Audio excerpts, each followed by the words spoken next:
It's already past. That's already Mayong hapon. How do you guys Wait, how do you say noon? It's like 12 to... Huh? Untu? Mayong untu. Untu? Yeah, but it's only gonna be for like 1 minute and then after that Mayong hapon. Let me get that right one more time. Mayong untu Creator Camp Cebu. Yeah. Welcome to Creator Camp Cebu. It's great to be back. I was here 2 years ago when you did their a smaller version of this, and it's great to see how much the creators have grown in this part of the Queen City of the South, right? By the way, did you know that I lived here for over a year? Did you went to school here? Yes, I actually went to Bigfoot. You guys, who knows Bigfoot in Mactan?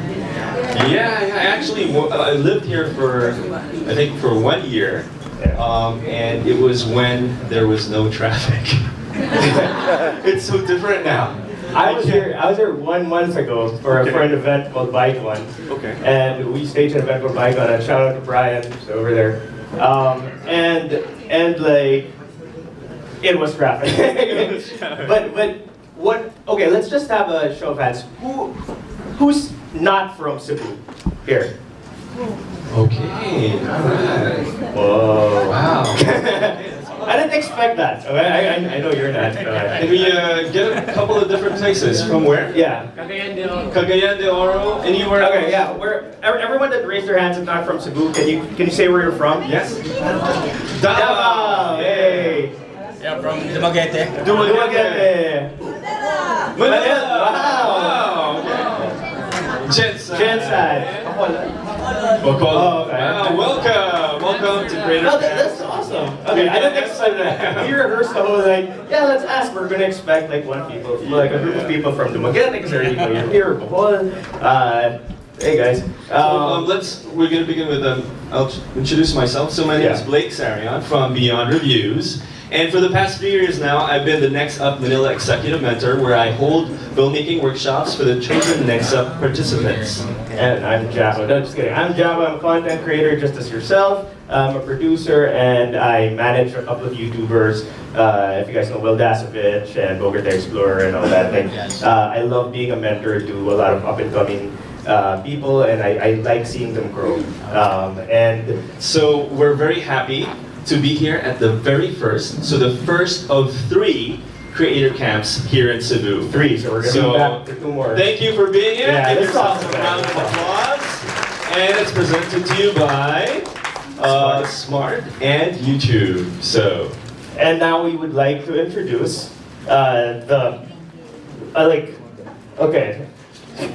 two of the people that I couldn't pronounce the last names and I've been practicing the whole day. This is the hardest slide. 2 of their YouTube creator and artist development team, our awesome friends, Chris. See, I couldn't even say it now. It's Chris, Clap, White, Lake, Spike. There you go. That's my Chris, Clap, White, and Enrique. You know what? I'm just gonna leave that. But say hi to them. If you guys have any further, I'm gonna try it out. Kuya Yang. There you go. So like, if you guys have any personal questions or you just want to ask stuff about YouTube, you can go to them during the break and stuff. All right, but they're here to help us out, and I want you guys to give them a round of applause because I mean to have YouTube here, and to have a proper YouTube camp, I think it's awesome. And we'd like to also acknowledge and introduce you all, Mervin from Google PH. Mervin is. He fell sick. Oh, he fell sick. Oh, and of course we have. And of course, Gerard from Smart. Let's give a round of applause for Smart. Yes. All right. Let's move this along. Blake? I've got my thing over here. Yeah. All right. So let's talk about the house rules. So first, seize the day. what is seize the day? It's carpe diem. Carpe diem. No, so Yeah. what is it? Yeah, so seize the day. So make the most of this day. You know, step out of your box and do everything to learn, to communicate, and to share with those people next to you. And also, You gotta network and participate. Like, we're gonna have a lot of activities throughout the day and a lot of speakers. So you gotta, take down notes, listen to them, and at the same time, get to know creators. And I didn't know there were creators from all over the Philippines here. So get to know each other, introduce yourselves. You're gonna, be collaborating with a lot of these people in the long run. and most importantly, respect, attention, and noise level. So respect those who are talking, give your full attention. Yeah, also and- like if you guys could silence your phones. Oh yeah, I actually have to do that, I forgot. And keep the noise level to a 0, so put your phones on silent. Yeah, and also like, there's a lot of people that might be sharing some, privy stuff over here. So it might be better that if you guys are recording, when it comes to the talks, maybe you could kind of tone it down. Yes, especially if somebody's sharing something Personal or about their whatnot. personal channel, try not to record it. So we keep everything safe here. Whatever you say will be safe. It won't be out there Yeah. for the world to see. Yeah. Okay, so next. All right, so we're gonna. All right, we're gonna play it with here.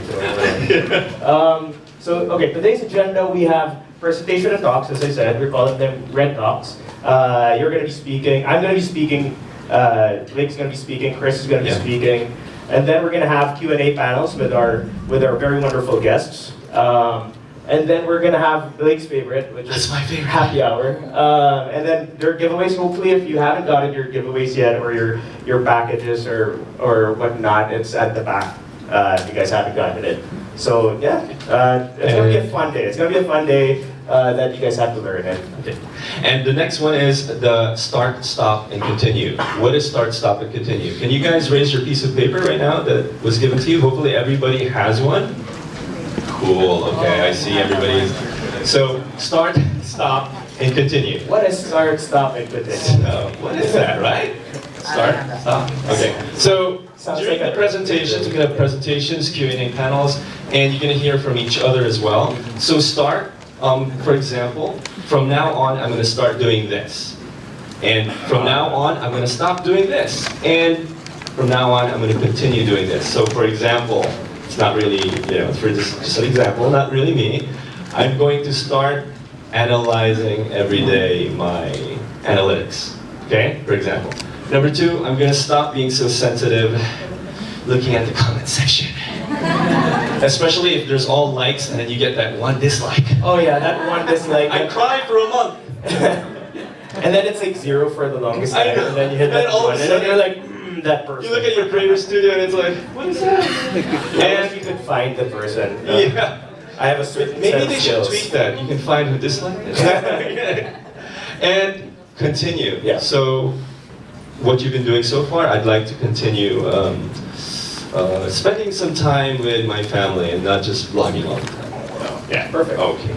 And you know what, guys? We've been on YouTube. I've been on YouTube for a decade now. I've been working with YouTubers for a decade now. I've been working with YouTube for a decade now, and YouTube is a home for me. And I feel like seeing everyone here, it's awesome because YouTube is, it's a home for everyone.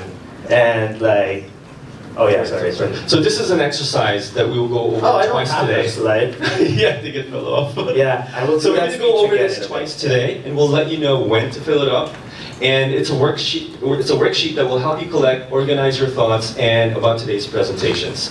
So the Q&A panels, and also what you learn from each other. So take these notes home and continue to use these worksheets throughout your YouTube journey. So can they fill this up while we're talking, right? Yes. Okay. So yeah, as I said, YouTube is a home for everyone. So I want you guys to generally just reflect why you're here and what you want to learn.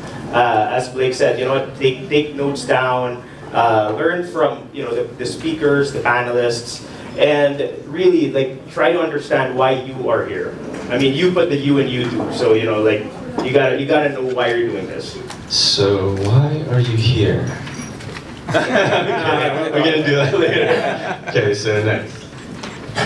Okay, so now the goals for today. The goals for today is to develop your own story. every one of us has their own stories, and hopefully you'll get to develop how to tell it even better from after today's workshop. And of course, you want to learn from each other. You know, whoever you're sitting with right now, you can talk to the person to the left, to the right, to in front of you, to the back of you. Set up a date, or yeah. No, but you gotta learn. You gotta learn from each other. Like, this is a community, and I feel like it's important that you understand. If there's something that you don't know or whatever, someone would know it. It's good to ask, and it's good to learn. And after this, you can come up to us also, and to Enrique and Chris anytime. And speaking of that, you get to connect with the YouTube community. Yeah. And as I said, you got Chris and Enrique here, and you know, like there are people that you are reaching out when being given this opportunity to do so. So take advantage of it. Yes. And most importantly, let's have some fun. All right. Okay, everybody. Yes! I like this. All right. It's very nice. Of course, and to introduce the creator and artist development, like I guess team leader from YouTube, Southeast Asia, Chris. Clap like. Thank you. I got that. Thanks, everyone. Let me switch my hands. That's better. Thank you both for that lovely introduction. It took him about 15 times to pronounce my last name correctly yesterday, so I'll let him off the hook. I'm Chris, as he already said, and I have the great privilege to lead a wonderful team, of which Enrique, he's hiding there on his phone, he's one of them, and we work from our Singapore office on markets like Philippines, Malaysia, Australia, New Zealand, a bunch of other Asian markets, and what we essentially do is we work day in, day out to make the creator ecosystem better every single day, one baby step at a time. And this is a project that means the world to me. I was actually sort of reflecting with Gerard. We started talking about going to Cebu and launching a Creator Camp series here about a year ago. So to finally be here and then see that the room filled up with, I think, over 100 people. Some of the people that came from so far were already sitting here since, I think, 8 o'clock in the morning. I was in Kuala Lumpur 2 days ago, and we had 15 minutes until the start, and we only had 30 people, so he kicked Kuala Lumpur's ass. So a big round of applause for yourself, for all of you. As you obviously know, and probably hopefully by the wonderful food and the presence of all the YouTube people and the creators, we are very excited to be here. It's the first time we're bringing Creator Camp to Cebu, and definitely not the last time. So I just wanted to take a couple of steps back, take a deep breath, and realize that it's actually a pretty damn good time to be a creator. And not only a creator in general, but also a creator in the Philippines. I know the job can be very stressful. A lot of you people do it next to school, next to your job. And I run from meeting to meeting, from flight to flight. You run from view to view, from video to video. So sometimes it can be very stressful. So when we then look at why should you be proud and happy to be a YouTuber here and now, on top of it, that it's just really cool to tell during the Christmas dinner that you can tell your stories and thousands of people listening, this is just the beginning. For a lot of people here in the room, your creator journey is just kickstarting. So just to give you a bit of an idea of where this growth is coming from, which will also help you develop. If you look at the global stage, we now have more than 2 billion logged in users every single month. 2 billion, that's almost half of the world's population is coming to YouTube every single day to come and watch your videos. And what did they do? They watch more than 1 billion hours of video content every single day. Every day. That means if you have to spread it all on like sort of one timeline, you would have to go back to the Stone Age to watch one stream of video until today, just to cover one day. So there's more content out there than you can ever possibly consume yourself. That's at a global scale. If we then zoom in a bit more to the Philippines, we see very exciting growth as well. If you compare the number of channels that had 100K subscribers in 2016 to now, we've grown over 20 times For 1 million, that's the same, over 20 times. We now have close to 100 channels with over 1 million subscribers. And it's growing every single day. Every day we pull the report, Enrique and I are full of our chair. We're just like, what's going on? And that's because we have more and more people using the platform. So we now know as a fact that over 95% of the online Filipinos that watch online video use YouTube to do so. So you're reaching pretty much everyone in the Philippines that's online watching video. So that's on the viewer side. But then if you look on the creator side, you are all very busy people. Because compared to the same time last year, you uploaded double as much as what you did this year. So it's almost like a perfect storm, right? On the one hand, you've got massive platform growth, not only globally, but also locally here in the Philippines, and you've got so many more people uploading more content. So it's a 1 + 1 = 3 kind of situation. And then the cool thing, and this is what I'm so proud of, and when Jaco and Blake were doing the raise of hands, who's from where, I was so happy that there were people that are not only from Cebu, but they're all from all over the region. And the cool thing about this is we don't want to be a platform for just one type of content or for one type of person from one specific country. We want to be a home to everyone. It shouldn't matter what niche you're in, what topic interests you. When I was still working in Europe, I was working with a guy who was doing a... Oh, I'm getting lost, 5-minute warning. I'm already over time. Wow, this is so strict. Okay. So anyway, we're a home to everyone. It shouldn't matter what that story is. There is an audience out there for you. We've got Rhea here. He's doing incredible content. Big round of applause for her. On career advice. But then we have Chief McCoy, who's, if I'm not mistaken, filming his life as a ship captain, who's actually, he was one of the Next Up finalists. And I think we have Next Up finalists from every rounds from 2017 to 2019 here. Who's the Next Up finalist? I think we have 2 or 3 people in the room. I see one hand there. So we have all, yeah, I think we have all 3 here. So a little round of applause actually for them. I'm going to be cheeky and steal a couple of more minutes because I'm not done yet. So yeah, no, we're a home to everyone and we should keep it that way. And there's a lot of audience and a lot of creators in the room that might have a couple of thousand or over 10,000 and they see some of these big names and they think, how on earth am I ever going to get there? Don't worry, it's not too late. Some of the people that you see on the slide, like Ben, they were in our Next Up program or at an event last year with 30 or 40K subscribers, I think. And now fast forward, within a year, they're reaching almost 1 million. So don't think it's too late for you to start. Hopefully when we come back, we might actually have some of your pictures on the screen because you've been growing that fast. So we want to help you get there. Very briefly, this is not, you know, the perfect model as how we as YouTube want to help the Philippines. Well, you can roughly divide it into 3 buckets. When you're 1 to 10,000 subscribers, we want to give you tech support, but we also want you to do a lot of the things yourselves through our online resources. So think about Creator Academy and the new and improved YouTube Analytics, which we call Studio. When you get over that initial hurdle, you hit that 10K mark, that's when you get to events like this. So we try to do as much of these scaled events as possible to reach as many as possible and also bring you together in a physical location to network, like Jaco and Blake said. Because you can't underestimate the importance of collaboration. And then lastly, the Partner Manager Program is something we're very proud of.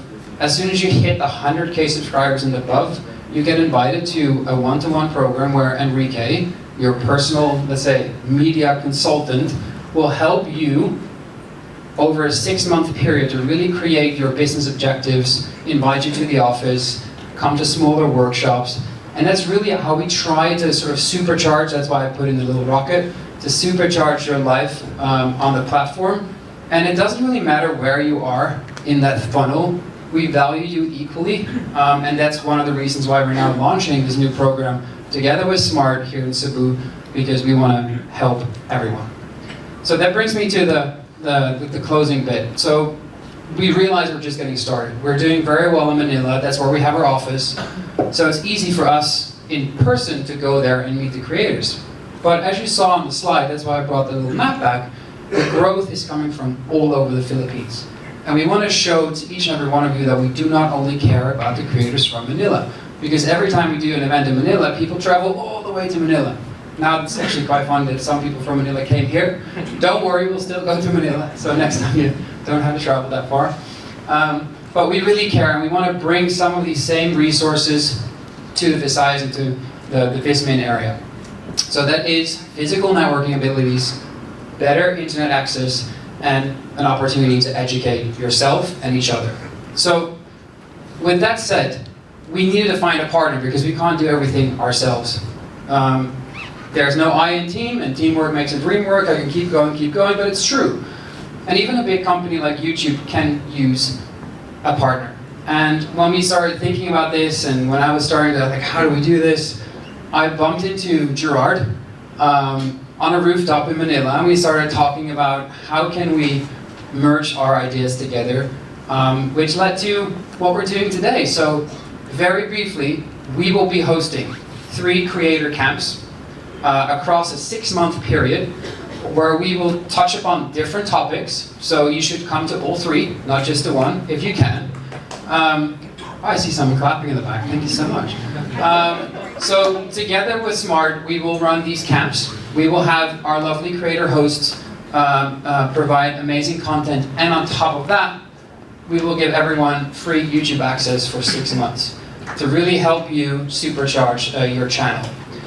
With that being said, I would love to introduce our dear friend and head of prepaid marketing for Smart, Mr. Gerard, to talk a bit about the program.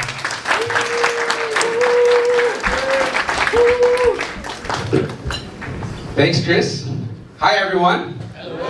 Maayong udto kaninyong tanan? Okay na mo? Okay. Did I get that? Did I get it right? Okay.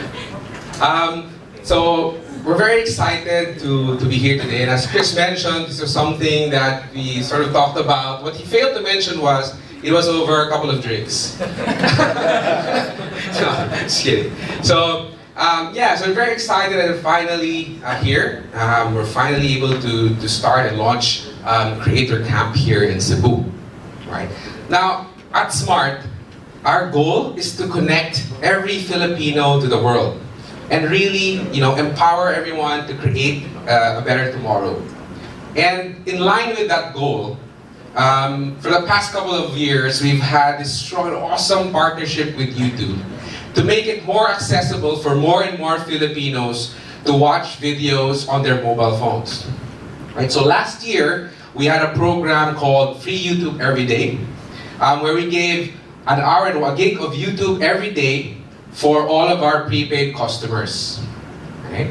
And after that, we proceeded to a video everyday program and campaign where we bundled an hour of YouTube a day and bundled it into our data packages, all our data packages. And this year we've extended that even further and launched free YouTube for all and really expanded to more and more Filipinos. So across these 3 programs, we've seen a tremendous growth in the number of daily active users of YouTube on our platform. And I guess we're happy to be able to contribute to the number of Filipinos that are now able to watch YouTube videos on their mobile phones from anywhere they are. So I guess that's what connects all of us here in this room, right? We are all YouTube viewers, right? And now it was important for us to take the next step. As you have more and more people, more and more Filipinos enjoying videos on their phone, it becomes more important to also have more and more local content that they can enjoy. Content that's diverse and content that's relevant to a majority and relevant to more and more people. So again, we're extremely excited to go on this next program, this next journey with YouTube, right? And really, at Smart, we also believe in the creativity and the talent of Filipinos wherever they are in the country, right? Like here in Cebu, like here in Visayas and Mindanao, right? So we want to be able to support that and enable that even further. We want to enable you to showcase your creativity and your talent to the rest of the world. And hopefully, with the help of YouTube, with the help of all of you, the next billion views that you'll see will predominantly come from the Philippines. Right? That's a good goal for all of us to have. So, how do you do this? So, the first step is really, strong partnerships like this with YouTube. So as Chris had mentioned, there's going to be 3 sessions of this creator camp. We'll continue to come in, you'll learn a lot of new things, you collaborate with creators such as yourselves. And we're very excited to continue to do that. At the same time, we also offer data-centric video packages. So we have a product called Giga Video that bundles 1 gig of YouTube every day, right? So that enables you to upload as much content as you want for the day. And finally, we continuously invest in our network to make sure that the experience of video streaming and uploading all of your videos and your content is the best possible. Right? So you may have noticed for today, you have a Creator Camp kit in your bags. I'll play this video to tell you what that's all about, and I'll come in after to kind of explain a bit more what it is, all right? Your creator journey continues here with the exclusive Creator Camp Sim Pack powered by Smart. Unlock your creativity with 6 months of free YouTube access with Giga Video $299. With 4 GB open access data and 1 hour of free YouTube every day for 6 months. Enjoy high-speed uploading, streaming, and creating with the Philippines' fastest mobile data network, Smart. Continue your creator journey now.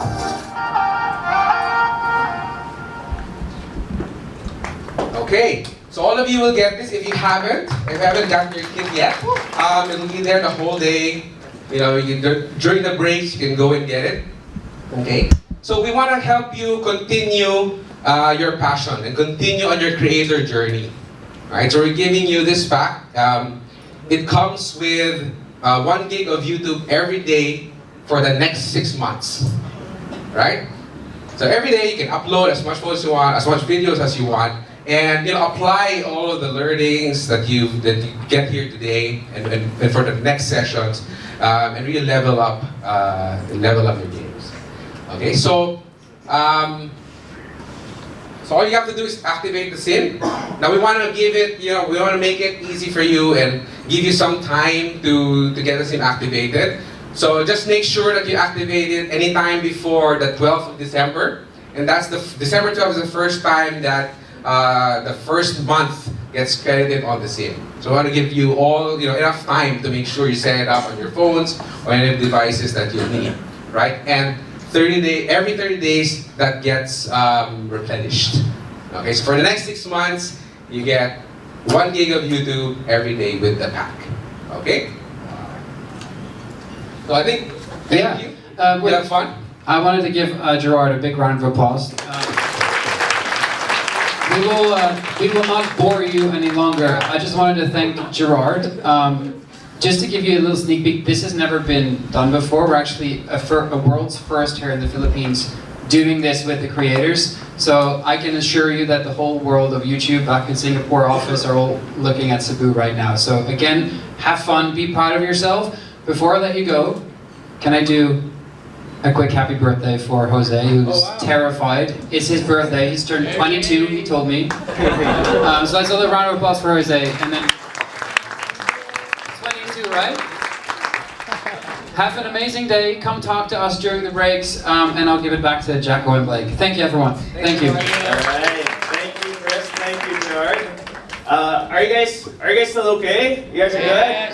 Okay, because I'm gonna give a talk now. So there's another talk after that. Okay, so we're gonna be talking about. Wait, where's the clicker? Oh, there you go. All right, I'll do it from here because it's just. Your creator. Hello. That's after that. There you go. All right. So as I said, I'm Jacko De Leon. I'm a content creator, such as yourselves. So I experience the same things that you're experiencing. I've gone through it with my own channel. I've gone through it with other people, and I want to talk about audience development. And I know like people just, they look at this big thing called the algorithm, right? Like okay, I'll give you a fact though. I'll give you a fact. Like 70% of the time people spend watching videos is driven by the algorithm, right? So 70%. That's a big number. It's scary, right? Like the algorithm basically helps viewers find the videos that they want to watch. But but the thing is, like, a lot of creators depend on the algorithm that much that they fail to, a lot of them don't create good content sometimes because they're so scared that the algorithm might not read it. I don't know, does anybody feel that way sometimes? Right? I see a lot of nods. But the thing is, like, you cannot game the algorithm, but you can game your audience. And the algorithm only follows the audience. So what I'm trying to say is, as a creator, you have to know more about your audience to better your chances of success. So you learn about your audience, you engage with them, you be consistent, and the algorithm will help you reach them.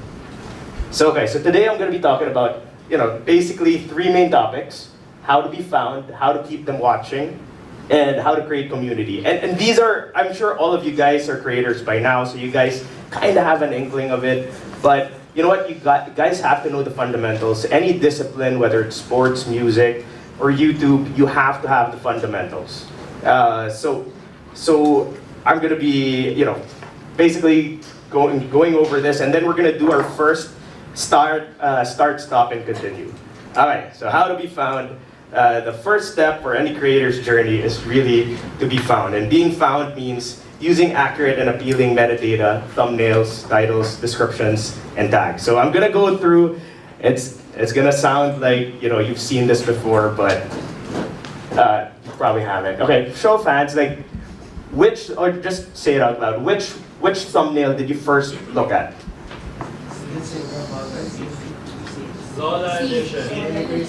C, right? Like, that's, like, if you say, like, something else, like, I want to kind of know why, but normally, Will is one of the best ones at making thumbnails, and when I met him, when he was just, like, 8,000 subscribers, and we were discussing all of this, he was like, you know what, I've been doing it, I do daily vlogs, and the fact that I can analyze my analytics and see what works and what doesn't work. And just a pro tip, like, honestly, check out all your videos.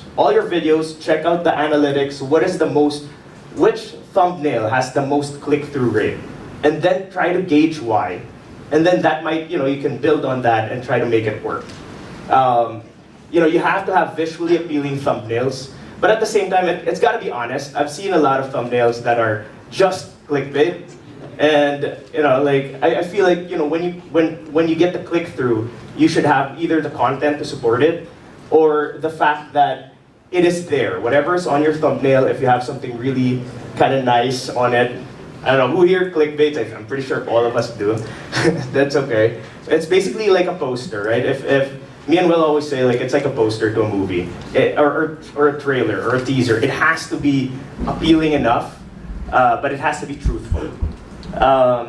Okay, so in our experience, the best titles are highly searchable. And what does that mean? Like, it's literally, you have all the metadata that's working for you, guys. Like, these are tools. Okay, like, these are tools that are. It's kind of like a door that has to tell you to pull or to push. These are actual tools that are actually here. Like, you have to use them. For titles, it has to be intriguing, it has to be descriptive, it has to have pretty much everything that you're gonna click. Imagine there are, around 600,000 videos uploaded every minute. 600,000 hours of videos uploaded every minute. You're one of that. You're one of the 2 billion, whatever, of YouTube there. So you have to be something that would stand out, so that when you see 4 different thumbnails, your thumbnail stands out, right? So that's one of the key.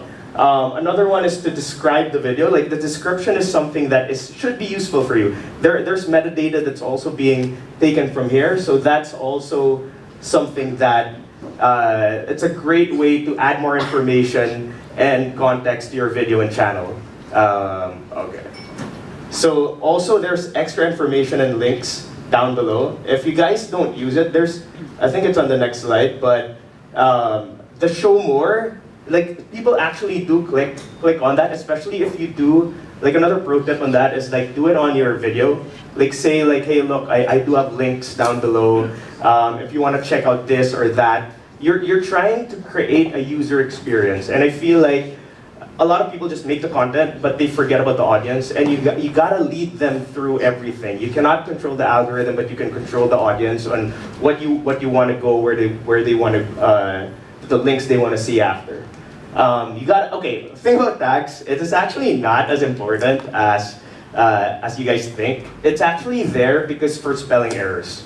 So if you guys, don't, like, people are like Uber tagging and all that, like, it's there because a lot of people misspell when they're searching. I mean, YouTube is still the #2 search engine, so a lot of people go there to search. So you want to put relevant tags. Tags that are, first of all, if you put tags that are not relevant to your content, you are actually in violation, if I'm not mistaken. You are in violation of a YouTube protocol or whatever. So just to be safe, I mean, put relevant tags that are relevant to the video or to you. This one is one of my favorite features. Oh, I'll admit, I sometimes forget to do it, but like this is good to use. Like these are defaults that you could use. How many people use the defaults? Not a lot. See, like this is so key. And I'm here teaching you right now, but I'm learning at the same time. So when I was doing my research on it, I'm like, oh my god, this is so like something that's so easy to use. You can put everything in it so that you have the default, so that whenever you post, it's already there. You don't have to keep retyping, and you can put all the links already and all the metadata that you want in the video. Okay, so one of my favorite ones is the community tab. How many of you guys are using the community tab already? Not a lot. Wow. So this is, it's good to like. There are info cards and poll questions, and you can use these poll questions to understand your audience. And by asking, it's an easy way to interact with your audience. So it's another feature that you guys have to look at. Like I think a lot of people, and just seeing the responses so far, like you have to look at these features, these tools. Like YouTube is putting it, right at your doorstep to use, and it's okay to use them. It's beneficial to you guys. So if you're a growing channel, you really have to use the tools that you're given. Okay, so that's basically for part one. Part two is to keep them watching. So what I always say, because I came during a time when the tools of the trade is just make great content, right? Just make great content, and you'll be searched, you'll be that, but with so much videos, you really have to keep your audience engaged. So what I would do is I would organize similar videos, and I would make, like for example, like we interviewed Jason Momoa, but we'll also put like stuff that we feel that you would want to watch. It's kind of like doing a manual, like, kind of list for your audience to check out. And of course, that's where the thumbnails and titles come back again. This is your list. So you're suggesting and letting your viewers enjoy other videos. And that's keeping them on your page. That's upping your watch time. That's upping, it helps build your credibility as a YouTube creator. Okay, like info cards. Okay, how many people use the info cards? Okay, all right, that's good. All right. So I'll go with this briefly. Okay, info cards and other advanced annotations add another layer of interactivity to your content, which helps guide the viewing experience. There's no eye in team, but there's a giant eye. There's a small eye over there that you can click, and it's very useful. Okay, this one's my favorite slide because I just grabbed Blake's footage. But anyway, you have to not forget to use the branding watermark. I'm pretty sure a lot of you guys at least use this because it's just cool to have it. You have this kind of watermark over there. It's easy for people to subscribe and click. You'd be surprised how many people click through it. You could actually look at it through your analytics on where people are coming from. What you want to do is to drive viewers to your channel and across all of your videos at once, right? So there. And then of course at the end of the video, I'm sure everyone's using this by now. Back in the day, I had more, like the first YouTube, you guys never reached. It's like talking about something that was never there, but we had like these what we call annotations at the end, and I loved that. But this is great because it already sets it up and it makes it look really cool. So at the end of the video, you have these interactive end screens, and you gotta give people relevant suggestions on what to watch next. Again, you're curating a user experience. It's an end-to-end user experience. It's not just one video. You guys are content creators. You guys are creating not just video, you have channels. so you want them to stay on your channel and to keep watching. It adds views to all your videos, so that's one way to keep them watching. And that's what it means, to keep them on your channel. If you have a 5-minute video, you want to keep them just watching, right? So on the end screens, you also have options, and you have a ton of options, and that's what's great about YouTube. It's one of the only platforms wherein they're giving you so much ways of doing your content, so much ways of giving a different user experience, a unique user experience for you. And yeah, I'm sure you guys have seen this one in particular. Okay. All right, so YouTube features are important, but consistent and dedicated effort to uploading high-quality content is the best way to attract and retain viewers. Always try to live in the middle ground between what you love to create and what your audience wants to watch.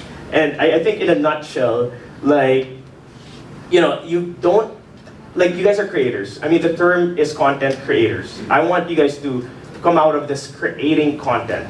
Making content is one thing, creating content is another. I know you guys are from different backgrounds, different passions, and it's so great to see the growth of and the uniqueness of different. And one of the actually my panels I'm excited is that, you know, they're doing gaming in a different way, and I thought that was very unique. And I was looking at the channel, and I was like, I'm pretty sure this has an international audience, and it's very well made. But we'll talk about more of that later. But you guys have individual channels, so try to make content for you, but also listen to the audience so that you can have that jive, have that conversation, and create better content in a nutshell.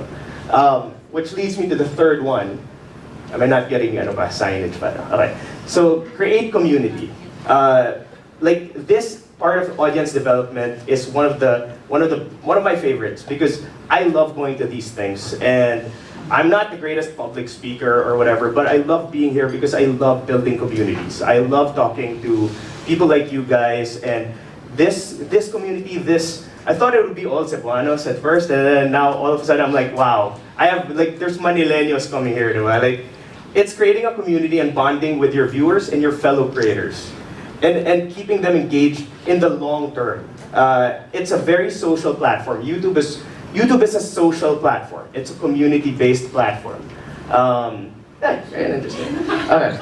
Once you know your channel mission and purpose, you can build a design that fits your message. So we're now talking about branding, right? Like, we're talking about how your channel design works. How many of you guys don't have a channel design? It's just still the basic one. It's okay. Oh, no. Okay, good. Okay. So the branding of your channel and design of your cover, it's like a cover to the book, right? It's like the poster. It's like the first thing you see. So that's like your web page. It's like your own website, right? And it's a way to build brand loyalty. It's a way to build viewers. I have friends that actually curate this part. And if you see, like, you have everything, who you are should be there. It should be right on there, like who you are. Corporate meets creative. You have that career, bro tips, BPO tips, sorry, bro tips, work-life balance, and like new videos weekly. It's also good to put channel sections and rows of playlists. And I'm sure all of you guys have used the playlists. Like with Kyo's page, like, he's putting all his popular videos on top. It gives the audience an idea of what kind of channel are you. It's giving them an idea of what shows. If you're making shows, like, I'm a producer by trade, so a lot of my work, like Bogart the Explorer or all that, are put into playlists because I make different creator that wants to do, you're not just doing vlogs, you want to do a show, you want to do a series or whatever. You can use playlists as a means to help your audience navigate your channel. And highlight the most important ones and the most popular videos, so that at least when they look at it, they're going like, oh, okay, I kind of get what people are watching. Also, like, ask viewers to ring the bell. And I know there was a time where people were like, oh, it's such a hassle because you gotta get them to subscribe and then ring the bell. Actually, this is very important. A lot of people don't do this often, and I feel like, tell people to ring the bell, because the more audience that you have on the opening of your video, that's more time for the algorithm to actually, to see it, and then, that's helping yourself. You gotta help yourself this whole time. Like, notifications only drive a small amount of watch time for creators, but it's a great way to have an initial burst of viewers, which can further lead your discovery in the video, further your discovery. All right. All right. And this one, if you see this one, do you guys comment on your comments? Who comments on their comments? You guys do. It's important. Like, one of my tips is always like, be a fan. Be a fan of yourself and other people. Comment on other people's. Have an interaction with your audience and have an interaction with other people's channels. Always say thank you when they say something nice. You know, the whole hater thing, we could talk about that later, like in a different way, but not for here. But I mean, it gives you more interaction with your audience. And truly, like, I feel like this is such an underutilized thing for creators. And I've been only doing it, honestly, for maybe the past year, because I'm like, I just had this feeling that I wanted to talk to everyone, at least the first people who were there. And normally the guy who's first there would say first anyway. So it's a way to also build inside jokes and references and to respond. And don't forget to pin comments. Normally what I like doing is I like pinning my own comment so that it doesn't go down. And then that's where additional links are and additional like drive-through. But also, you know what, when you pin a fan, when you pin someone, or when you like, you put a heart, this also adds to your views. A lot of people don't count this, but this is such a hack because you know, one, you're being nice to your audience and you're being founder of What to Play, co-founder of What to Play, Neil Yamit. All right, career and BPO, not bro, company trading tip creator, Rhea Ninja. And of course, my good friend, Finn Snow. All right. You guys have your mics? I don't know. You're good. All here. 1, 2, 1, 2. Okay. So just to start off, like maybe you guys could introduce yourselves and tell us about your channel. I know all of you guys are from Cebu. Are you guys from Cebu or at least living here? Yeah. That's amazing. So yeah, if you guys could greet the people here and tell us about your channel, a little bit about yourself. Let's start with Chris. Okay, hey guys, my name is Chris. If you don't know me, I was born and raised here in Cebu, and I'm still based here now. I'm so proud to be Cebuano. I started out as a vlogger actually 10 years ago. Yeah. So I wasn't on YouTube until I think 2 years ago, and I really discovered how amazing the YouTube community is. Everyone is so supportive, and it's such a great platform to be on, especially now, like what you guys said, because it's growing so fast, and it's just given me so much room to be creative, and so that's why I really enjoy being on YouTube. Hi guys, my name is Neil and I'm part of the team that is behind What to Play. It's a gaming channel that tells you or informs you what games are worth playing. Yeah, and we started about 5 years ago, and yeah, it's been a rough climb, but it's worth it. And there's a lot of things that you can learn, and there's a lot of ways that you can interact with your community. Right, Rhea? Hi everyone. Hi everyone, my name is Rhea and my channel is Rhea Ninja. So on my channel I post videos about career tips, EPO tips, and work-life balance. I started doing YouTube because I want to go out of my comfort zone since video is really very new to me and I'm very uncomfy with video. That's why I tried it, because I want to, again, try something new. And I also want to mix my corporate training experience and mix it with my creative side, because I'm a freelance content creator also based here in Cebu. So I've never stopped making videos since then. Hello, my name is Finn Snow. I'm born and raised in Iceland. For the past 2 years, I've been living here in Cebu. And not only that, I've been mentioned before that I'm the adopted son of Cebu. But obviously not that, but I also got the Philippine residency. Yeah. Is it better? Yeah. Yeah, so I make travel content, basically real, raw, and adventurous, because I saw a lot of videos out there that were... Is this working? Yeah. that were not like authentic and real. I thought always like travel videos were kind of fake, and you didn't. I got the feeling that not all was real. So I wanted to share something that was coming from the heart, do something different, and that meant going from A to B, not through like ferries or flying. I wanted to ask the local fisherman to take me around. So I wanted to do something different and showcase that. Okay, so I'm gonna be asking each and every one a question, and then we're gonna talk a little bit. But during that time, we're gonna have a Q&A right after for all of you guys. So what I want to do is I want you guys to actually formulate your questions already.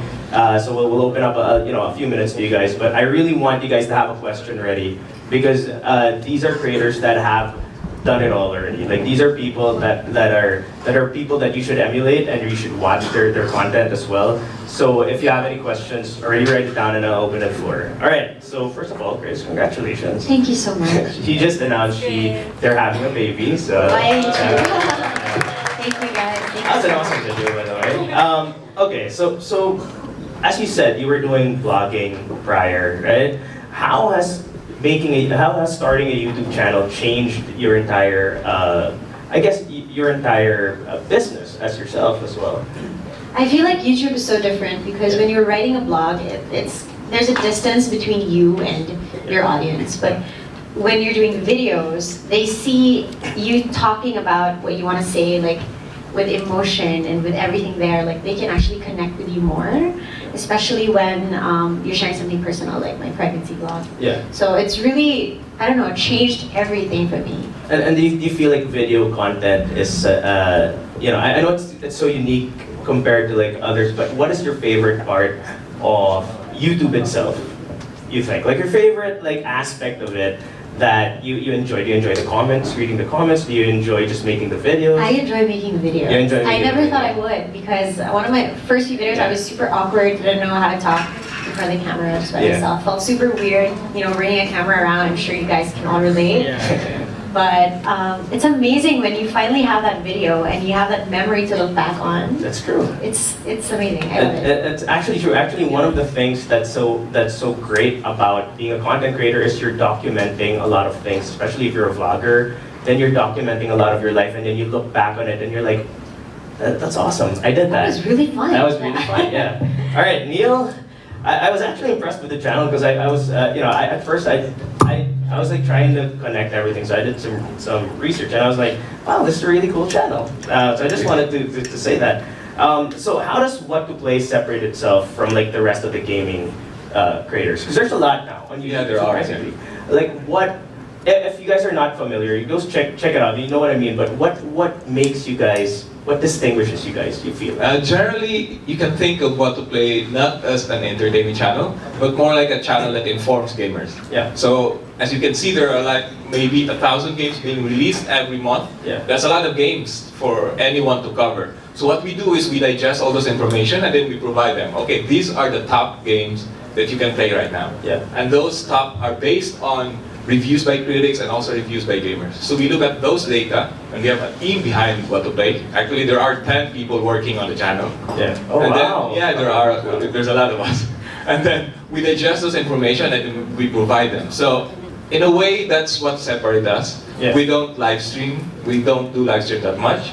Our main focus is like to make sure that the consumers are informed before they're buying games. And that's our main goal, and has always been since we started. And that's one thing to take note, is that you don't have to do what everybody else is doing. We're all unique people, which means we all have unique perspectives. And I feel like that's important, because if you're a gamer, everybody does the same thing. Everybody plays the same thing. And because if you don't play that game, like, nobody would watch you, you'd feel. But it's not true. It's absolutely not true. Like, their channel is testament to that. Okay, Rhea.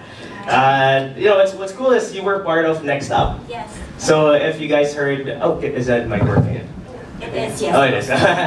Sorry. So if you guys didn't hear what Chris said earlier, other Chris, it's a program that supercharges creators. Basically, there are hundreds and thousands of applicants, and they only get 12.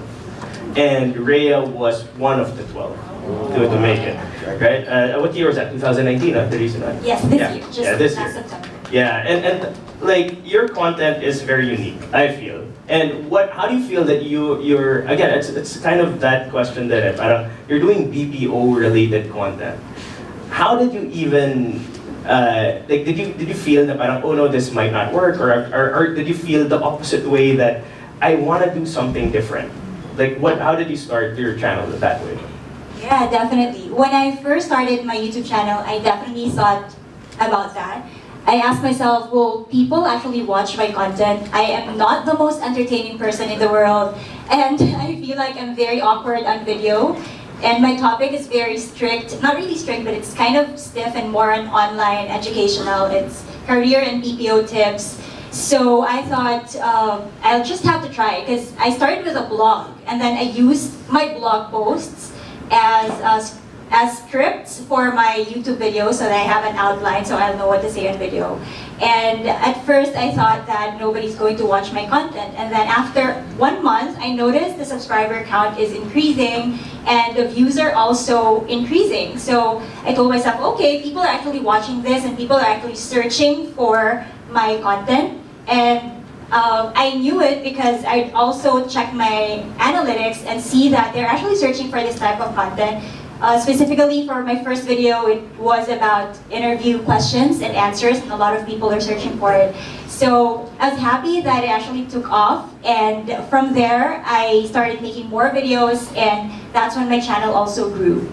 Okay, like with Next Up, and just to follow up with, like Next Up allows you to have early access to like basically Enrique. Yes. Who's like the strategic partner manager. Yes. How is it like how have you grown from the Next Up and from working with someone with Enrique? Are you guys also working with Enrique? Okay, so all four. All right. Well, like how and I guess before we go to Finn, like how is it working with Enrique? I guess you can answer for everyone anyway. Yeah, so since I'm part of the Next Up class, it was a privilege for me to work with Enrique as my strategic partner manager. Usually they provide this creator development program to subscribers with 100K to YouTubers with 100K subscribers. And I did not have 100K yet, but I was able to work with Enrique. So it's a very meaningful experience. Like every session, I learn something new about the progress in my channel and things that I don't really realize that my channel has. Because I always look at my analytics, but I'm not really sure how to interpret the numbers. So Enrique has helped me understand how the analytics or how my channel is growing and what I can do more to level up my channel. So it's more on a one-on-one coaching and discussion of my channel. It's very, very helpful for the growth of the entire community of my channel as well. Would that be the same for everyone? Like when you guys work with Enrique? Yeah. Enrique's awesome. Enrique's over there, guys. So if you want, the goal is to get 100,000, so you can work with Enrique. And let's say 30-minute increments on that. But he's awesome. Finn Snow. Like I've known Finn for a while now, and it's awesome because his content's awesome. And like, you've been here for 3 years or 2 years? 3 years. 3 years. And a while ago I was asking you, and you said like you only started vlogging, and you've gone around the world to different countries. How many countries have you been in? 32, I believe. 32. But you've only started vlogging when you were in the Philippines, yes. And how has your content changed since the first time you got here, you got your first camera here, to now? Well, I bought it in America before my flight. Before you flight here, yeah. I saw a video that you were buying it, like you're buying a new one maybe, but anyway, how has your content changed from that point to today? Well, like I said previously, it's really raw, adventurous content that I always wanted to make. Because in the past I used to travel all over the world, and I was kind of forgetting all my experiences. So like Chris said, that I want to have some memories when I look back when I get older. So that was the main reason why I bought that camera. I want to document some of my life. And vlogging was a big thing popping up, and I decided to do that. Now, I only wanted to make like showcasing my real adventure, like showcasing exactly how it is, no BS, and just let it out there on the internet. But gradually that has changed. My channel has evolved, like it should for everybody. We know it has its peak, it goes up and down, so we gotta evolve as well. And my channel basically evolved from being just adventure travels to basically just showcasing my life, day-to-day basis, doing laundry, the most simple thing. And people actually like that. People like to see my life without, hiking up the mountains or, going south Mindanao and stuff like that. So yeah, it has evolved for sure. And tapping on that, I feel like it takes a while to become an overnight success. What are the hurdles and what are the challenges that you guys had to overcome to get to where you guys are in terms of the creation, in terms of YouTube? Well, the hardest thing for me was, we have the smart leaders here. My biggest challenge was just uploading. But that has changed dramatically. I've actually seen it when I travel around the country. I can go even to very remote islands and there's good signal and I can upload videos now. So there has been a good change, but time management has always been my biggest problem. Just like from the moment I wake up, I film, edit, and then I sleep. That's all I do. So how about others, Chris? For me, when I started, it was a little bit discouraging because there weren't a lot of views as compared to like my Instagram or my blog, which I wasn't used to. So you put so much effort into making this video, and then when it comes out, I know how you like, feel. Really, guys? Yeah. No, how about the others? Like, what are the hurdles that you guys had to I think one of the biggest hurdles for us is the psychological aspect of it, because we're dealing with games, and of course gamers. So every time when we started, every time we publish new video, we get bashed a lot. So we have like 50% dislike and all that, and you get all the curses in the world.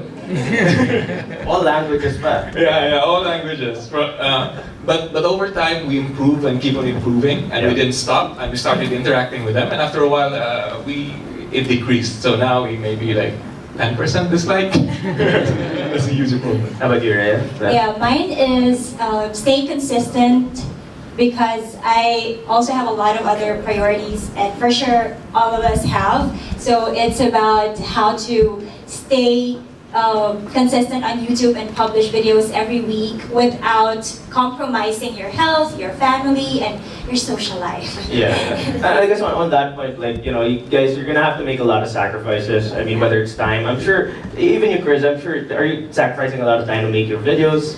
Like, or you feel like you enjoy it? I enjoy it now. Oh, you enjoy it now. But to get to a hump, like sometimes, like, I guess I just want to touch on this point that you have to sacrifice for what you love, because if you don't, what you love becomes a sacrifice, right? And if you're very passionate about what you're doing, that's really where you want to go. For everyone, what do you do to like engage your audience and figure out what they want to watch? Like how do you engage your audience? Like what are the tips and tricks that you do on your For me, I just ask them like, oh, let me know in the comments down below what you guys want me to do or to produce and whatever. And I always take their suggestions and produce a video out of it, and so then they become happy. Like the audience becomes happy. Like, oh, she took my suggestion, stuff like that. Oh, yeah, that's awesome. Anybody else like have like a specific thing to engage the audience, or basically it's the same thing as long as you interact with them? Yeah, it's the same. All right. Okay. I think I'll have one more question and then I'll open it up. Yeah. All right. So since we're in Cebu and you guys are like Cebuano as well, how important is it to have hyper-localized content? How important is it to have to be different, to have a unique point of view, to be creative? Like, do you guys look at your ideas and like how's your thought process on your next video? Basically, is what I'm asking. More on your first question. Yeah. I used to produce videos that are purely English lang because I wanted my audience to be more international or to appeal to a broader audience because most people can understand English.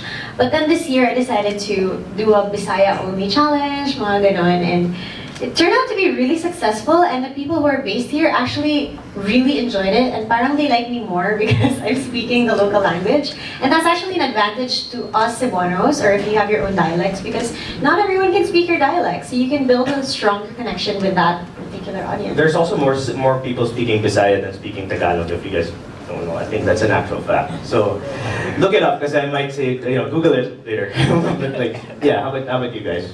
For us, most of our audience are international, but it doesn't make it doesn't mean that we neglect the local. Yeah. So a couple of weeks ago, there was an event, Arcon, so we had a booth there where we invite people to learn what to play and all that. Yeah. And also, a tip to add to the ones kanina, wasn't there, also use subtitles if you can.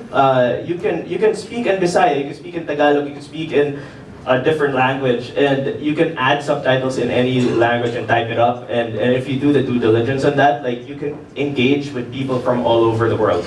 And there are what 7 billion people in the world, right? Like, and if you want 1 million subscribers, you just need 1% of the Philippines, which is like 100 million. So yeah. Yeah, to answer the question about thought process, so basically I really start my video planning with research because it's about education and corporate training, so it has a lot of research, and then I write out my outline before I actually speak on video. And to answer the question about the local audience, I actually started making videos in Tagalog and then Bisaya, but then people from Luzon would comment and say, can you speak in English or Tagalog so that we can understand? So that's when I started actually talking in English so that everyone can also understand, and I did not have quite the time to add subtitles yet. So speak English that everybody can understand, that's what I'm doing for now. And it's very unique to everyone.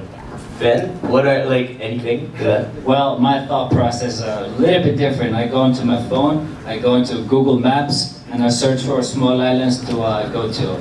Oh, okay. But Searching, yeah. But obviously when it comes to filming the video, that's way different. I usually have very similar rhythm, feelings, emotions in the videos. It's explaining what I'm doing in the video, where I am, and then mixing up with the cinematics and some cool shots as well. So there's always vision for it, but in terms of like planning out the video, I'm a bit different than the rest of it. Okay, well with that, I want to open the questions to you guys. So, all right, how are we going to do this? I never really thought about it. Oh, left to right? Okay, let's just raise hands and then we'll just give the questions. We'll do the remaining time for questions. All right, anyone first from that side? No. Yeah, there's microphones over there. Don't be shy. It's okay. Go down. I think it's great. It's a good time to ask the questions that are like that you want to ask. No, not. Okay. Anyone else from that want to ask questions to our panel? Right here. And Hi, question. Regarding with the Pinoy YouTubers, no? Did you get frustrated about Pinoys are more fun of watching foreign? Sorry, I'm not following you, okay? Alright, foreigners that are YouTubers, and then they love this content compared to yours. I disagree. If you look at all the artistas and all the celebrities in the Philippines, they dominate the YouTube scene here. Yeah. But you're right about, there's this idea or theory that, Pinoys abroad like to watch us more than Pinoys. This is not true in my opinion. How about you? how about you? I have an answer. I think that's a wrong way of thinking how YouTube works. Because YouTube is a platform and it's an international platform. And thinking that, oh, okay, my neighbor is watching someone else's from like PewDiePie and not watching my video, I think that's the wrong way of thinking it. You have to think like, how can you reach those people and how can you increase your community and just give them the freedom of what video you want to see. Yeah, that's how we think. My experience is actually very different. I wanted to reach an international audience more, but the Pinoy audience is just so welcoming. Gusto nila tayo. So I feel like especially when I started doing more Bisaya videos, then everyone's always like, yeah, you're from Cebu, Bisaya, represent. So like, I feel like everyone's very welcoming here. In my case, I'm not really worried about it because a lot of my videos are, I believe, relatable in the local community because BPO is really big in the Philippines, especially here in Cebu. And I'm also surprised that there are people from other countries like South America who watch my videos because apparently there are a lot of BPOs there as well. So I'm not really worried about that. Like, look, I mean, my 2 cents on it is that prime time is personal for each and every person. So you're gonna have a different audience. I think the focus is to create content so that your audience can find you and so that you can find an audience. Whether your audience is 100% from Indonesia or from a different country or from a different part of the Philippines, or your audience is scattered. I think what's important is you're trying to communicate to your audience, and all of the creators that you have now are very different, and their audience are very different, and that's what's special, I think, about YouTube, right? Like we're all different people. There's what, 100 creators here. There's 100 creators here. That's insane. When I started, there was 10. Oh my gosh. That I know, you know, and now there's 100 here in this room. And all of you guys are creating different content. So you know, everything's everyone would have a different experience. All right, next question. Hey, okay, I see. Yeah, but I raise my hand. Hello, good morning, everyone. This is actually a question on, for example, what are your thoughts about the issue for this woke culture thingy na those influencers, content creators, okay, they do not speak about the national issues or they're not using their platforms to speak up. Are we gonna stick to our branding, or are we gonna use this platform to be something like a social responsibility? Because like, madaming bashers ngayon, for example, like, very shallow lang daw yung mga ganitong things because puro pasarap lang daw, but they don't speak up again, for example, like sa mga national issues. So, what are your thoughts about that? Wow, that escalated quickly, diba? Okay, again. Alright, let's do this quickly, alright? We get up more questions. Well, for my channel, I stay out of politics, that's for sure. I mean, I'm sorry for asking that question. No, it's great. That's great. I mean, we get that a lot, mga for example, na, oh, you are so, and it's easy for you to say that, na, oh, puro lang mo palindot, pero asaban mo when everyone or someone needs help, something like that. Diba, they bash you, and we don't know where to start because we might lose audience, so something like that. Thank you. Okay, I'll tell you how I use my platform to do something better or address to an issue that's happening in the country. You know, obviously you can't say some certain things on the internet and you gotta keep it minimal, but what you can do is to show example to the other people how you can make things better. Now, I've gone through many provinces, and one province specifically is dealing with a very you could call it disaster right now for the environment, and it's underneath the water, the marine life. And I went there by myself. I paid for all my rights. I made a documentary about that. But I spoke about the problem, and the government was not doing anything there, even though they've been, you know, working there for 3 years. Nothing was going on. I came there. I made a video about it. I talked about the problem, and boom, next week now they have like a council of official addressing the problem just because I made a video about it. So yes, you can definitely do something about it, and you should do something about it, but you gotta make sure you're not going over a certain line and crossing any, you know, barriers you should not cross, so you gotta be careful as well. How about others? You guys? Yeah, thanks. Hey, yeah, hey. Yeah, it's been done. I'm proud of it. Anybody else? For me, it's very personal. I also like to stay out of like politics because it's very complicated, and I feel like the haters will come, even if you say something or if you don't say something. If you side with one politician, then the other side's gonna hate you. It doesn't really matter. I mean, my job is to entertain my audience. I didn't sign up to be an activist, so I guess kanya-kanya lang yun. I agree. Okay. Yeah, just in my case, I try to stick to my field. So I talk about things that are related to what I talk about on video. For example, about employment or issues about employment. But personally, I believe that it's the prerogative of the content creator if he or she wants to talk about the issue. And just because he doesn't want to talk about that issue doesn't mean he doesn't care at all. Probably just wants to stay silent, and that's his stand. So it's really your, you know, it's your choice if you want to speak up or not. So I guess you just have to respect everyone's choice. How about you, Neil? You guys know? Yeah. For us, what to play, we're... Imagine, the channel is called What to Play. So, we are gaming, and there are issues inside gaming. For example, microtransactions and those loot boxes. And we make sure that if there are games that have those microtransactions or loot boxes, that we inform people. Because, again, we are here to inform and entertain. Look, like for me, like I've been working and mentoring YouTubers for a very long time, and one thing that I always tell them is, look, stick to your brand, and if you feel you have to speak out because it is important.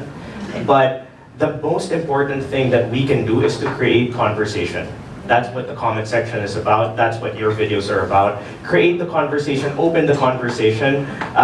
You know, it's better to talk about it than to debate about it. You know, like it's such a polarized world that we have right now, and I feel like it's time we actually talk to each other and we're all people from different places here. We all have different beliefs. We all have different even politics and all that, but it doesn't mean we don't have any common ground. So yeah, well, okay, that was all right. But with that, though, we're gonna have a picture with everyone. I just want to have another round of applause for our creators here. All right, could we stand up? We'll sit down now. Danev, how do you want us to do this? Stand. I really feel You're okay. Don't nervous. Have you met Manolo? Sorry, I came right now. Sorry. He will sing a beautiful song later. Okay. So hi guys, I started vlogging because I wanted to gain revenue to produce. Can I speak? Yeah, you can. To produce. No, I think English is better. So I actually have projects. I do tree plantings, coastal cleanups, and because of that, I don't really have that much money. So start vlogging. Luckily, my channel got monetized. Congratulations. Waiting for that $100 threshold. So nice. yeah, so I'm doing vlogs to help people out, help community out. Okay, so share with us. What are you going to start, stop, and continue? Can I just read it? So I'm gonna start using info cards, improve defaults, and improve my channel art. Nice. I'm gonna stop being lazy and utilizing important features of the tool. Okay. And I'm gonna continue uploading weekly. I actually do it every now and then within the week, but yeah. And I'm gonna start, what am I writing? I can't even read it. Are you a doctor? What is it? Start Focusing on content that is specific to my passion, and I'm gonna stop being so sensitive to my bashers, and I'm gonna continue engaging with audience and spreading awareness and positivity. All right, let's give it a round. Thank you, Margaret. Thank you so Mabuhay much. Filipinos and also the foreign people here. Thank you guys. All right. Please subscribe to my channel, Margaret. Thank you. Thank you. Manolo and his friend Ferdinand, a fellow creator and singer. Ladies and gentlemen, Manolo and Ferdinand.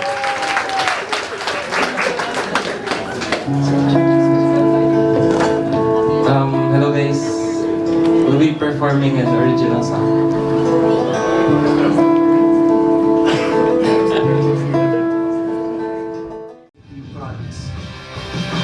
It's about eating delicious food. It's about playing video games. It's tips and tricks. It's about going on trips and wild adventures. It's about filmmaking.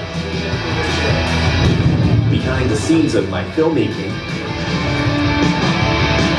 it's about everything I enjoy most in life. It's more than just reviews. This is Beyond Reviews. Alright! What's up, guys? It's so nice to be here in front of you all. Thank you for the very warm welcome. And I just love Cebu. You know, this is where I learned to do filmmaking at Bigfoot, and I lived in Mactan for like over a year. And I'm just so happy to be here. So thank you very much. And he's also just became a dad. So I haven't been sleeping, and I'm not sure if I'm going to say the correct things, but yes, thank you very much. I'd just like to remind everybody about the house rules, so respect, pay attention, and also keep the sound level to a minimum, because we do have a few more things, some more knowledge to share with all of you, okay? Is that cool? Yeah. All right, cool. All right, so let me just do a quick introduction. So my name is Blake Sarian, Director and CEO of Sarian Films. My wife and I, we own a production house, a boutique production house in Manila. And I direct TV commercials, from music videos to all kinds of videos. And we started working with Google and YouTube. And after 3 years of working with them, I created a YouTube channel. And it's been 2 years now. And that's actually, this one's a photo by Deneb. And I was just pretending to give a talk. I was pretending. If you look here, it says production. I was pretending to. And it's so amazing when you really think positively where it can bring you. So 100K subscribers, here we go, right? Okay, so let's begin. I know all of you know a lot of the basics of production, so coming up with this 20-minute workshop was like, what? How am I going to create a 20-minute workshop for people who already have great channels, right? All of you have great content, and how am I going to help you improve the quality of your video? So during the YouTube Next Up Manila workshops, what I found out was that a lot of the finalists were asking me questions. So these questions that I'm going to show you are the top 5 questions that they asked me, and hopefully it will help you along the way. So here's the first one.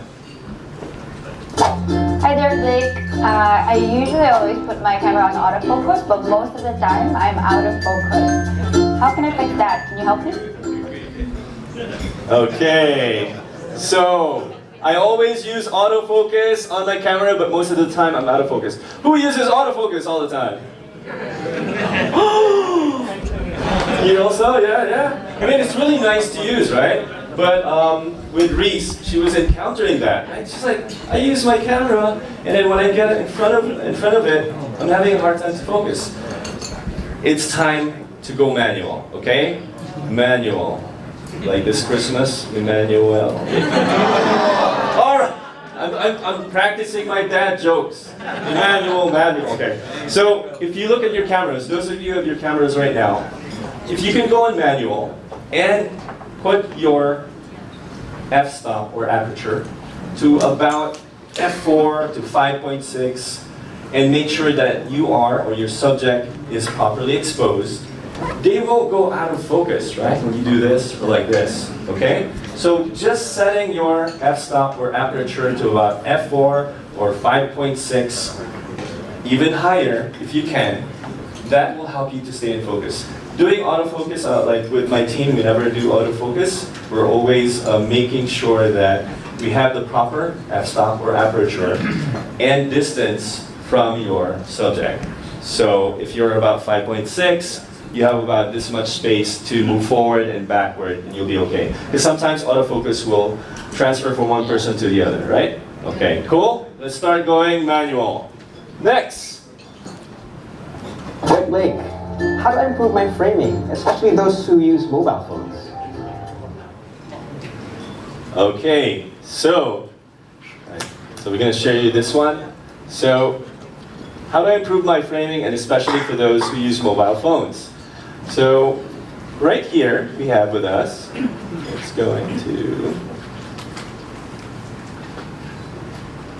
and it's very easy to do.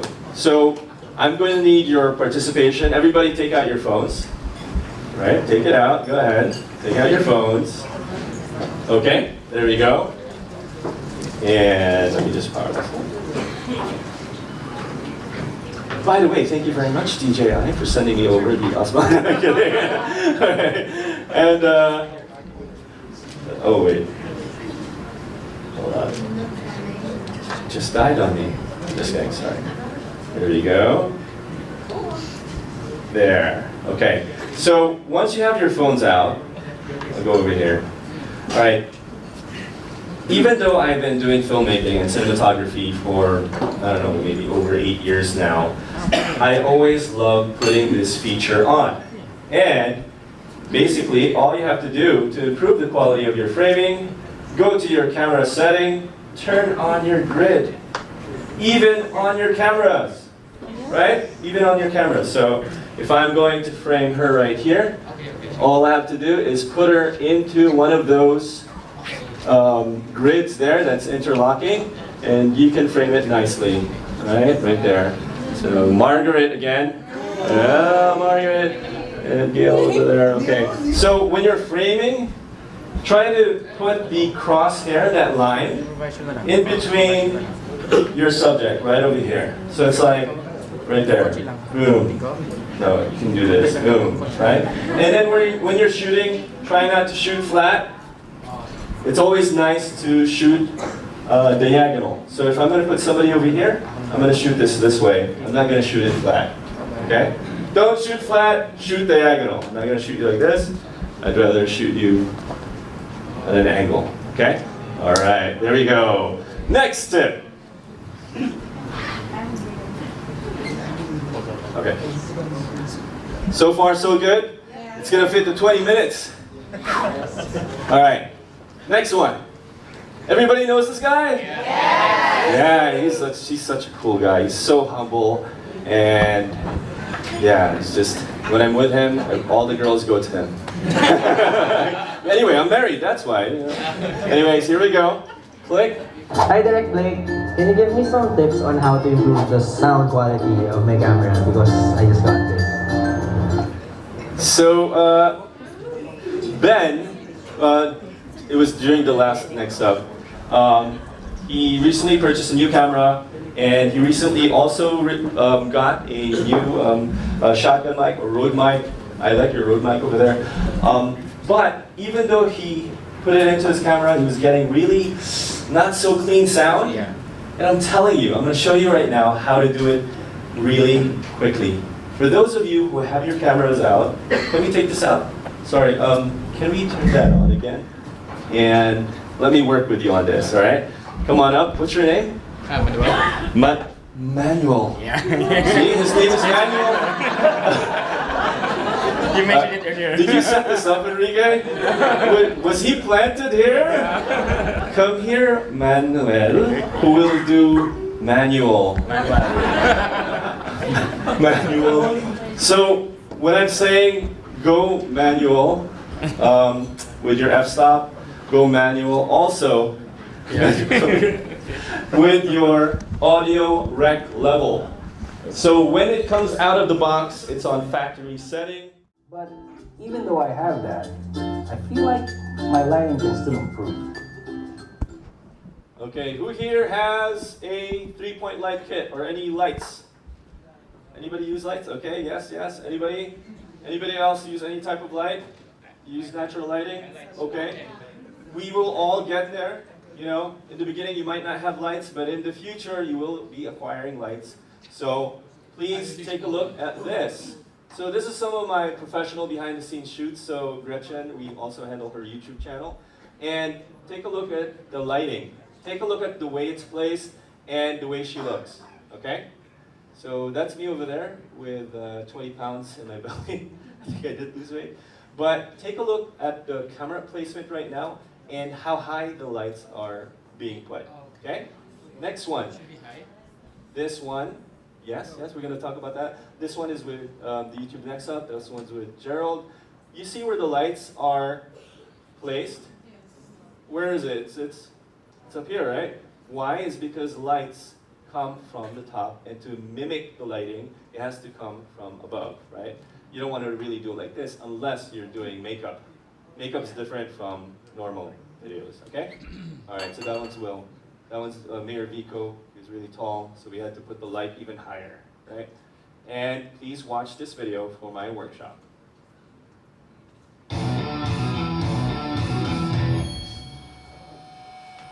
Whenever I have my team set the camera, I always say, please set the camera on eye level of your subject. Yes, not your eye level. I don't like my subject facing the camera straight forward. I usually have 45 degrees. 45, she don't say, yeah. 45 degrees. And I also want the pop-up boxes at the back. Once you set your camera straight towards your subject, I like placing my first light, which is my key light, 45 degrees from my main cam. And usually when I set up the lights, I like it dark, and we're gonna set the exposure. So the settings that we need to take a look at, that's very important.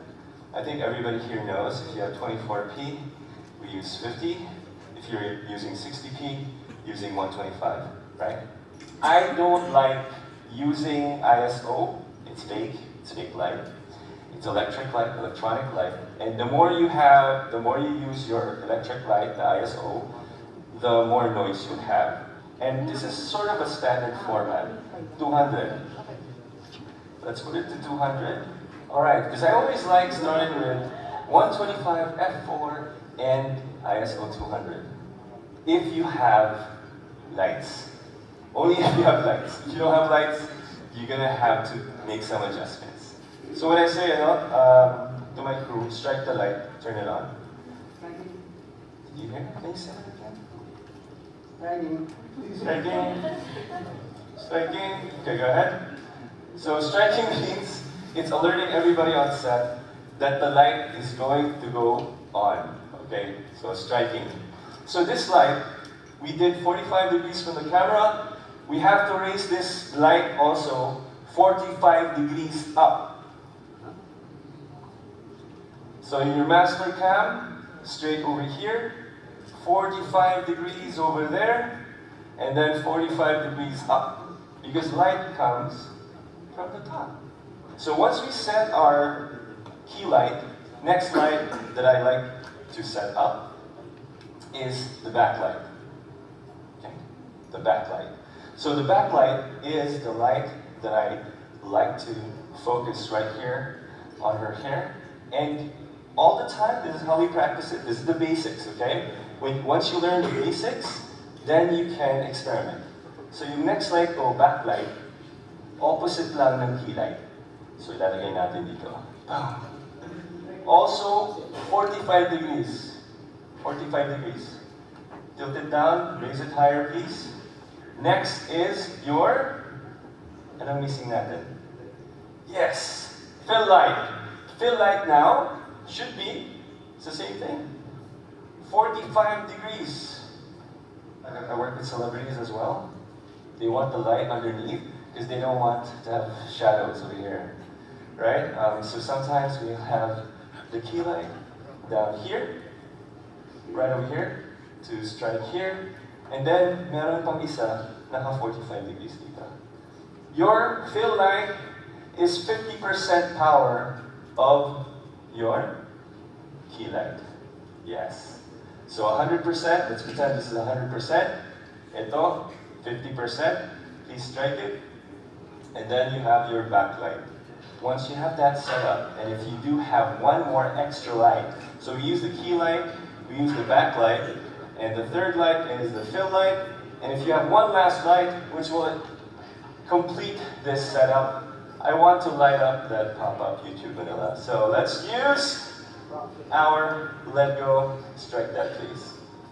And you can put it right behind the framing of there. See that? And then you can put it lower please. And please take a look at that. What do you guys think? Yeah?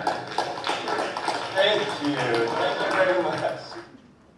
Alright, so thank you for listening. I really wish I could have brought all of my lights here, but I think it's going to be pretty tough to get it through the luggage. So the next and last question over here is from Caleb Santos. Direk, I have this gimbal, but I don't know how to use this. Can you give me some tips? So, such a great and handsome actor and singer. I heard a sound over there. So, oh sorry. So we're gonna connect one of the cell phone again on the gimbal here. And I'm gonna show you really quick moves, 5 different moves. I think Gail saw my video on it. So let's power this up. I'm going to need a model. Would you like to, you're right here. Come on, stand up. Okay. Everybody give her a round. Her name is Teresa. Teresa, please stand in the center. So one of the first things that well, there's 5 different moves, right? When the Osmo Pocket came out, a lot of people bought it and hated the product. Why? It's because they didn't know how to use it. They were like this, yeah, woo, it's so smooth, yeah, right? And then you edit it, you're like, what was I thinking? What is this? This is a horrible product, right? It's bad. There was a lot of people that, I saw the chat groups, they wanted to return it, they're RFS, they're selling it right away. Why? It's because, you know, having a gimbal is like having a film, like a movie dolly. You know, the dolly tracks, the slider tracks. So you have to treat it the same way, okay? So one of the very easiest ones that we can do is a dolly push in or the dolly back. So let's say your model is over here. So we get Teresa. Hello, Teresa. Here, can you look over here? And then so I would guide her 3, 2, 1, and action. I'm going to push forward and backward. So look away from me. Look away. And when I say action, look towards me. 3, 2, 1, action. Right? And then if you're shooting 60p, you can slow it down in post. Okay? So there's a push in and a push back. Okay, that's a very easy move, right? Don't do this. Right? Yes. Yes, that is yes. No, not like that. Don't do that. Have your different moves. So we did one. Okay.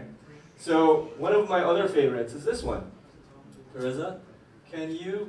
Sorry, I'm on photo. Can you? Jose, is it okay if I record on this? Okay. Teresa, I want you to continue looking at the camera and follow me. So this is your orbit. So you're gonna look like a duck. 3, 2, 1, and keep looking at me. Go. There we go. So she's looking at me. So this is your orbit, right? And then you can also do half orbit, just a little bit, just to create drama, right? And you can even just do even a closer one. She's thinking of something. I'm just gonna, and usually I always tell this to my crew. Breathe in, then even that soft little movement adds a lot of production value. So that's the second one, right? Here's another one. So let's see, let's say she has nice shoes. By the way, who has the Osmo Mobile 3? Yes, I see one over there. I saw another one from before. We have to do like gangster, if you want to, because we can't really put it down, right? So we'll okay, come on, participate. So right now I'm focusing on her feet, right? So this is a boom up and then boom down. So boom up and look away first.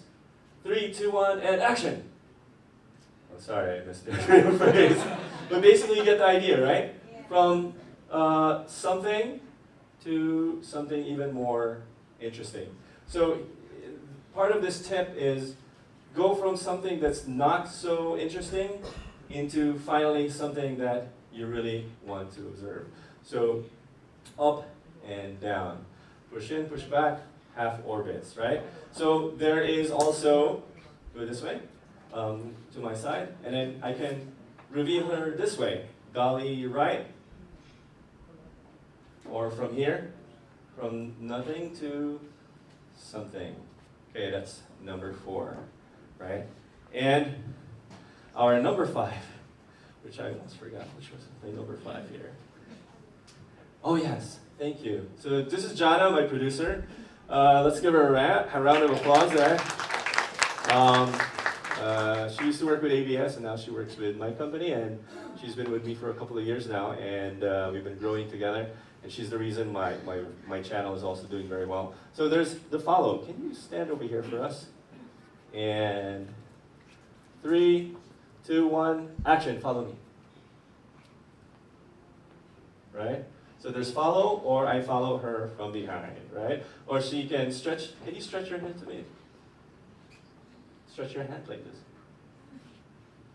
No, like we're walking, right? You know, you see those videos where they're walking and then you're doing that. You want to try it over here? Last one here. Move back. And I like it here because we got the lens flare. 3, 2, 1, go. Hands, hands, your hands. Your hands trying to touch the... Okay, ready? Teresa, go! Yes, okay, it's like we're in grade school, the grade school kind. Thank you very much, Teresa! Thank you, everybody.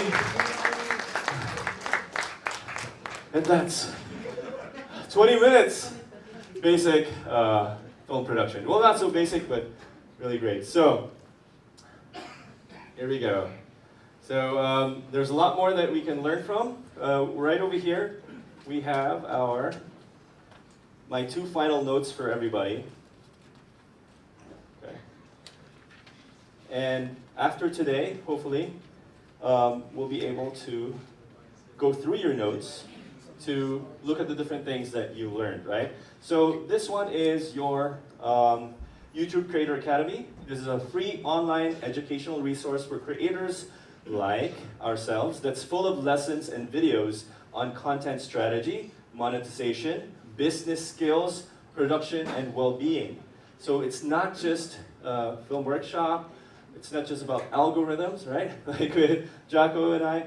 And so we can't cover everything today, so please go home and utilize your YouTube Creator Academy. So there's a lot of things there. I even use it to polish up my skills.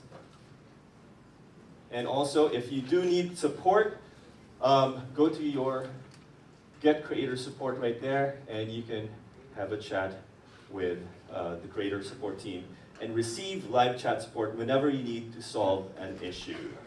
So, thank you, everybody. I did it, and I can't wait for the after party. Okay.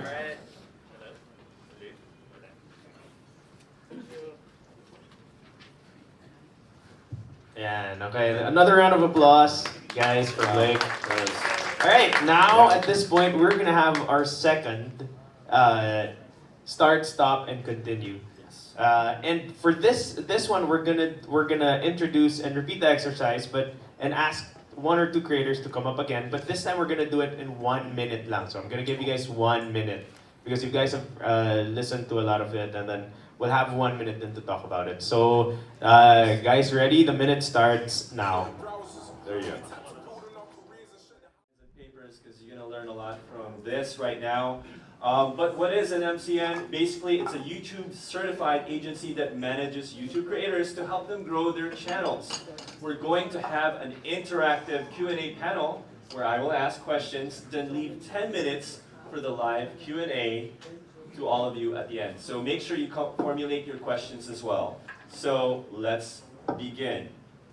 I would like to call on Alan Lee from Collab Asia. Yes. Let's get around. Thank you. Richie Samora from Thoughtful Media. Hello. Bon Dereza from Oof TV. And Dennis Lim from Adobe Studios. Hello. Hi. Hi. All right. So everybody should have a mic with them. Do you have a mic, sir? I need another mic. Okay, we'll just share. Okay. All right. So the first question. Please introduce yourself and the main value proposition of your MCN for creators in general, and for creators in Cebu particularly. Thank you. Yeah, my name is Alan Lee, and I'm the co-founder and CEO of Collab Asia. So Collab Asia has offices in Korea, Japan, Hong Kong, Indonesia, Singapore, and now Manila in the Philippines. So our main proposition in general is that because we have a pan-Asian presence, we're able to help creators in any country reach out to grow audiences overseas, etc. Especially, we like to promote cross-cultural collaboration between different countries and stuff like that. And then for creators specific to Cebu, so we have a staff of 20 people in Manila who come from all over the Philippines, and we've had a lot of experience helping with regions in different countries like Indonesia, Korea, Japan, etc. So we're never just focusing on capital regions of countries. We like to spread ourselves out to the outlying regions as well. Wonderful, wonderful. Thank you. And Richie? Hi, I'm Richie Zamora from Thoughtful Media. We're actually also an international MCN. We're based in, the main office is based in Los Angeles. And since then, we have offices around the world as well. London, Shanghai, Ho Chi Minh. And we opened the Manila office, the brick and mortar office, 2018 around February. And what we do, being given that the name is Thoughtful, what we do is we like to cater to the needs of the content creators, because we feel all are different.